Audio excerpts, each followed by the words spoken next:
नमस्कार दोस्तों, आप सभी का स्वागत है शिक्षा अकेडमी के इस नए वीडियो में। तो दोस्तों, आज के इस वीडियो में हम लेकर आए हैं आपके लिए विज्ञान के प्रमुख 150 प्रश्नों की श्रृंखला, जिसमें यह श्रृंखला का पार्ट पहला है और इसमें हम डिस्कस करेंगे 1 से लेकर 50 तक प्रश्न। तो चलिए दोस्तों, देर न करते इस वीडियो को स्टार्ट करते हैं। दोस्तों, इस वीडियो का पहला प्रश्न है,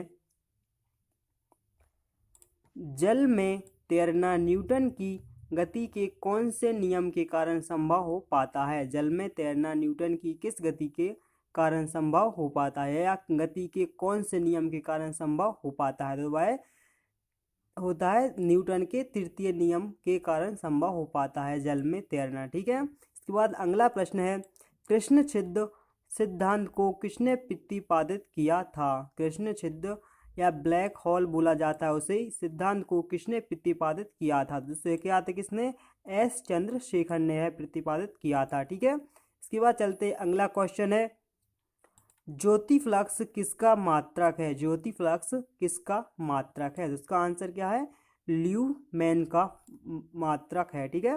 इसके बाद अगला प्रश्न है, कौन सी तरंगें शून्य में संचरण नहीं कर सकती। कौन सी तरंगें शून्य में संचय नहीं कर सकती। तो इसका आंसर दोस्तों है, ध्वनि तरंगें शून्य में संचय नहीं करती या गति नहीं कर सकती। ठीक है। इसके बाद अगला प्रश्न है पांचवा, मानव आंख की रेटिना पर कैसा प्रतिबिंब बनता है। मानव आंख की रेटिना पर कैसा प्रतिबिंब बनता है। तो दोस्तों यह बनता है वास्तविक तथा उल्टा प्रतिबिंब बनता है। ठीक है। किसी भी चीज का वास्तविक प्रतिबिंब और उसका उल्टा प्रतिबिंब बनता है आंख पर। ठीक है। इसके बाद अगला प्रश्न है, आंख के किस भाग द्वारा आंख में प्रवेश करने वाले प्रकाश की मात्रा नियंत्रण होती है। किसकी मात्रा नियंत्रण होती है, कि अंदर आंख के अंदर कितनी रोशनी जानी चाहिए। तो यह होती है दोस्तों आयरिस के कारण संभव हो पाता है ऐसा। ठीक है। इसके बाद अगला प्रश्न है, जब प्रकाश की तरंगें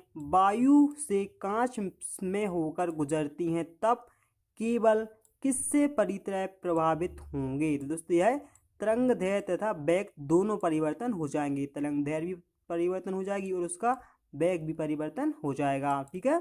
इसके बाद चलते आगे बढ़ते हैं। अगला प्रश्न है, पानी में डुबोई एक छड़ी किसके कारण मुड़ी हुई प्रतीत होती है। पानी में डूबी हुई एक छड़ी या फिर आप छड़ डालते हैं वह पानी में मुड़ी हुई आपको दिखाई देती है, वह किस कारण से संभव हो पाता है। दोस्तों है उसका कारण है प्रकाश का अपवर्तन के कारण मुड़ी हुई दिखाई देती है। ठीक है। इसके बाद अगला प्रश्न है, किसी तुल्यकाली उपग्रह की पृथ्वी की सतह से ऊंचाई लगभग कितनी होती है। जो दोस्तों तुल्यकाली मतलब यह जो पृथ्वी से उपग्रह छोड़े जाते हैं उनकी लगभग ऊंचाई कितनी होती है। तो इसका आंसर है दोस्तों लगभग 36,000 किलोमीटर होती है। कितनी, लगभग 36,000 किलोमीटर की ऊंचाई होती है धरातल से। ठीक है। इसके बाद अगला प्रश्न, जब कोई वस्तु दो समांतर समतल दर्पणों के बीच रखी जाती है तो बने हुए प्रतिबिंबों की संख्या कितनी होती है। तो दोस्तों है अनंत संख्या होती है, यानी कि गिन नहीं सकते, क्योंकि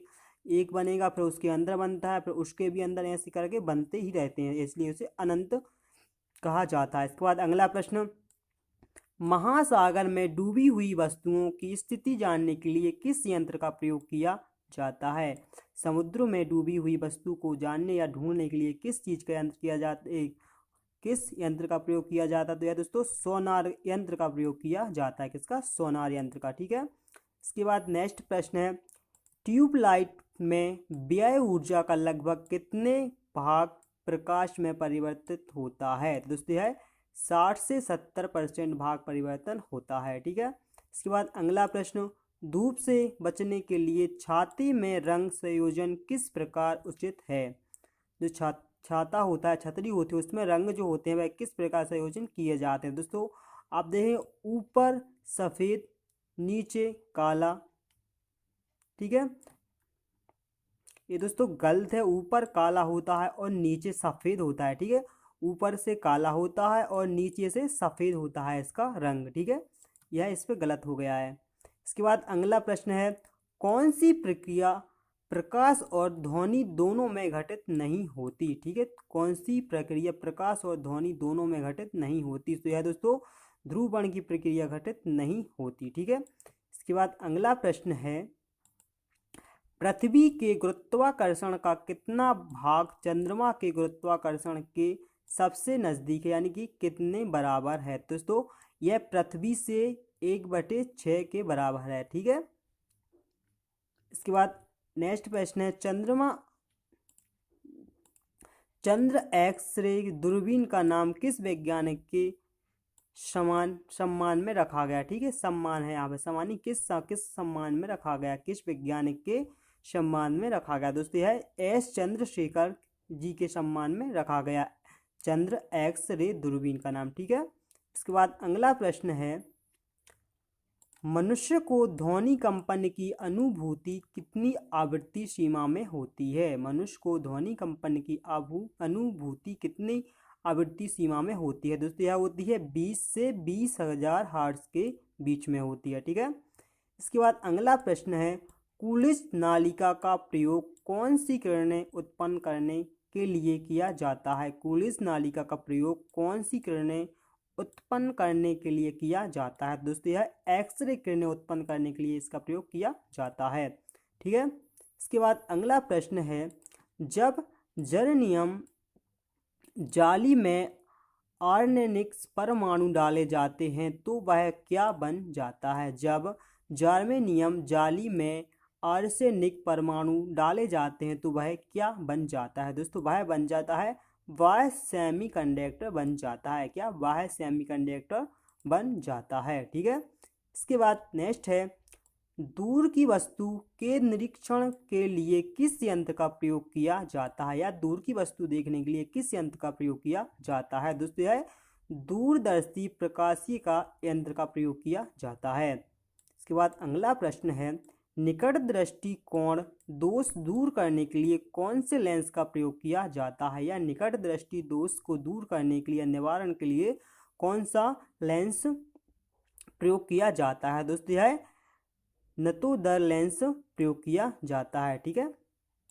इसके बाद अगला प्रश्न है, पदार्थ के संवेग और वेग के अनुपात से द्रव्यमान की कौन सी राशि प्राप्त की जाती है। पदार्थ के संवेग और वेग के अनुपात से द्रव्यमान की कौन सी राशि प्राप्त की जाती है। दोस्तों यह भौतिक राशि प्राप्त की जाती है। इसके बाद नेक्स्ट क्वेश्चन है, चश्मा प्रयुक्त करने वाले व्यक्तियों को सूक्ष्मदर्शी का प्रयोग है कि उन्हें क्या पहने रहना चाहिए। तो यह चश्मा पहने रहना चाहिए। इसके बाद अगला प्रश्न है, प्रकाश के प्रकारों में से नीला और लाल पौधे द्वारा क्या होता है। तो यह तीव्र अपशोषण कर लेते हैं कि तीव्र अपशोषण होता है। इसके बाद अगला प्रश्न है, किसको नली में तंतु को गर्म करके पैदा करते हैं। किसको नली में तंतु को गर्म करके पैदा करते हैं। दोस्तों यह श्वेत प्रकाश को पैदा किया जाता है नली तंतु को गर्म करके। इसके बाद अगला प्रश्न है, विद्युत चुम्बकीय प्रेरण के नियम का उपयोग किसको बनाने में किया जाता है। दोस्तों यह जनित्र बनाने में किया जाता है। इसके बाद अगला प्रश्न है 27वां, लगभग 20 डिग्री सेल्सियस तापक्रम पर किसके माध्यम में ध्वनि की गति अधिकतम रहेगी। तो दोस्तों यह लोहे में रहेगी। किसमें, लोहे में। इसके बाद अगला प्रश्न है, नेत्रदान में नेत्रदाता की आंख के किस हिस्से का प्रतिरोपण किया जाता है, या किस हिस्से को दान किया जाता है। दोस्तों यह कार्निया को दान किया जाता है या ट्रांसफर किया जाता है। ठीक है, इसके बाद अगला प्रश्न है 29, प्रकाश की गति किसके बीच से जाते हुए न्यूनतम होती है। दोस्तों यह कांच के बीचों बीच जाने से यह न्यूनतम हो जाती है, यानी यह बीच में कांच, यहाँ से यदि लाइट जाएगी तो यहाँ जाके बिल्कुल ही न्यूनतम हो जाएगी। ठीक है, इसके बाद चलते हैं अगला प्रश्न है 30वां है, मानव की आंख वस्तु का प्रतिबिंब किस भाग पर बनाती है। दोस्तों यह रेटिना पर बनाती है। ठीक है, इसके बाद अगला प्रश्न है, पूर्ण विवरण उत्तम मापी किसके सिद्धांत नियम पर आधारित है। तो यह स्टीफन के सिद्धांत पर आधारित है। ठीक है, इसके बाद अगला प्रश्न है, अति लघु समय अंतरालों को सही करने के लिए कौन सी घड़ी का प्रयोग किया जाता है। दोस्तों यह किया जाता है? परमाणु घड़ी का प्रयोग किया जाता है। इसके बाद अगला प्रश्न है, प्रकाश का तरंग सिद्धांत किसके द्वारा प्रस्तावित किया गया था या प्रतिपादित किया गया था? तो दोस्तों यह किया गया था हाइगेंस के द्वारा प्रतिपादित किया गया था। ठीक है। इसके बाद अगला प्रश्न है, एक हॉर्स पावर कितने वाट के बराबर होता है? इसका उत्तर आंसर है ये दोस्तों 746 वाट के बराबर होता है। इसके बाद अगला प्रश्न है 35वां है, सूर्य की ऊष्मा पृथ्वी पर किसके माध्यम से आती है? किसके माध्यम से आती है दोस्तों? है विकिरण प्रकार के संचार द्वारा आती है, यानी कि विकिरण के माध्यम से आती है। इसके बाद अगला प्रश्न, पृथ्वी की आयु का निर्धारण किस विधि द्वारा किया जाता है? दोस्तों है यूरेनियम विधि द्वारा किया जाता है। ठीक है। इसके बाद अगला प्रश्न है, सेल्सियस पैमाने पर 0 डिग्री सेल्सियस फ़ारेनहाइट स्केल के कितने डिग्री के बराबर होगा? दोस्तों यह 40 डिग्री के बराबर होता है। ठीक है। इसके बाद अगला प्रश्न है, परमाणु बम में विस्फोट में भारी मात्रा में ऊर्जा किसके परिवर्तन के कारण निकलती है? किसके परिवर्तन के कारण निकलती है? दोस्तों यह द्रव ऊर्जा के परिवर्तन के कारण निकलती है। किसके? द्रव ऊर्जा परिवर्तन के कारण। इसके बाद अगला प्रश्न, जल सर्वोच्च विशिष्ट किसका मान होता है? जल सर्वोच्च विशिष्ट किसका मान होता है? तो ऊष्मा का मान होता है, यानी कि ऊष्मा सबसे विशिष्ट ऊष्मा या गुप्त ऊष्मा रहती है। किसमें? ऊष्मा। ठीक है। इसके बाद अगला प्रश्न है, सूर्य विकिरण का कौन सा भाग सोलर कुकर को गर्म कर देता है? दोस्तों है अवरक्त किरणें गर्म कर देती हैं। इसके बाद अगला प्रश्न, गुरुत्वाकर्षण के सार्वभौमिक नियम का प्रतिपादन किसने किया है? गुरुत्वाकर्षण के सार्वभौमिक नियम का प्रतिपादन किसने किया है? तो इसका आंसर दोस्तों है न्यूटन के द्वारा किया गया था। किसके? न्यूटन के द्वारा किया गया था। इसके बाद अगला प्रश्न, वायु में प्रकाश की गति कितनी होती है? वायु में प्रकाश की गति कितनी होती है? दोस्तों इसका आंसर है 3 × 108 मीटर पर सेकंड होती है। ठीक है।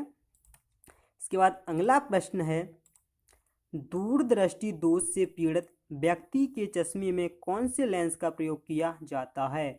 दूरदृष्टि दोष के पीड़ित व्यक्ति के चश्मे में कौन से लेंस का प्रयोग किया जाता है? दोस्तों है उत्तल लेंस का प्रयोग किया जाता है। ठीक है। इसके बाद अगला प्रश्न है, प्रकाश तरंगें किस प्रकार की तरंगें हैं? प्रकाश तरंगें किस प्रकार की तरंगें हैं? दोस्तों यह अनुप्रस्थ तरंगें कहलाती हैं। प्रकाश तरंगें अनुप्रस्थ तरंगें कहलाती हैं। इसके बाद अगला प्रश्न है, शीत ऋतु के दिनों में हम साफ मौसम के होने पर ज़्यादा क्या महसूस करते हैं? दोस्तों क्या महसूस करते हैं? ठंड महसूस करते हैं। ठीक है। इसके बाद अगला प्रश्न है, पराश्रव्य तरंगों को सबसे पहले किसने सीटी बजाकर उत्पन्न किया था? पराश्रव्य तरंगों को सबसे पहले किसने सीटी बजाकर उत्पन्न किया था? इसका आंसर दोस्तों यह है गाल्टन ने उत्पन्न किया था। ठीक है।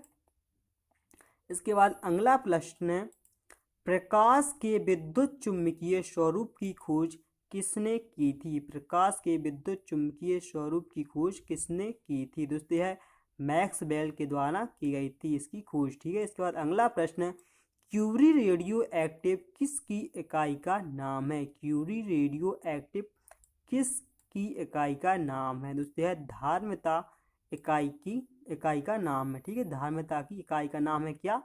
Curie radio active. इसके बाद अगला प्रश्न है, फोटोग्राफी कैमरे का फिल्म भाग किसकी तरह कार्य करता है, या लेंस किसकी तरह कार्य करता है? जो लेंस लगा रहता है कैमरे में, तो उसे है आँख की रेटिना की भांति कार्य करता है। इसके बाद अगला प्रश्न है, इस सदी की शुरुआत में हवाई जहाज का आविष्कार किसने किया था? किसके द्वारा किया गया था? इस सदी में शुरुआत में हवाई जहाज का आविष्कार किसके द्वारा किया गया था? दोस्तों किया गया था राइट्स ब्रदर्स के द्वारा किया गया था। किसके? राइट्स ब्रदर्स के द्वारा किया गया था। ठीक है दोस्तों, यह वीडियो यहीं पर होता है समाप्त। तो यदि आपको यह वीडियो पसंद आया हो तो प्लीज़ वीडियो को लाइक करें, शेयर करें, चैनल को सब्सक्राइब करना ना भूलें। दोस्तों मिलते हैं अगले इसके नेक्स्ट पार्ट में, जिसमें आपको मिलेगी 101 से लेकर 150 तक प्रश्न। तो चलिए दोस्तों, मिलते हैं अगले नेक्स्ट वीडियो में, तब तक दोस्तों बाय।